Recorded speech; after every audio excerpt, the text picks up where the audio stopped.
Hi, Ken the Solar Guy here. We made it to a year. We've had now 1 year official production since the day we started this system, May 1st in 2017, now April 30th in 2018. We have saved $2,410.61 for our lifetime revenue for our production. Pretty good. Our original estimate was $2,500, so we came just a little short of that, which isn't too shabby. Of course, we've had very little, if any, out-of-pocket expense for electricity. We had a little bit during the winter time, when it was really, really, really cold, and of course we weren't producing very much.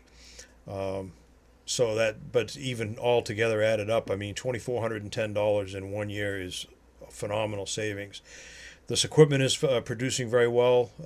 It's operating perfectly. I haven't had really many problems. Just that one months and months ago of the comm panel issue. So since then, this thing has been just performing great. The Solar Edge equipment, I highly recommend it. It is phenomenal equipment. So check them out. It's real good stuff. So anyway, I didn't mean to get all long-winded on you. I just wanted to let everybody know we're at our 1 year mark. We nearly made our original estimate of savings for the first year. So we're just going to keep plugging along here. So that's all I have for now. Bye.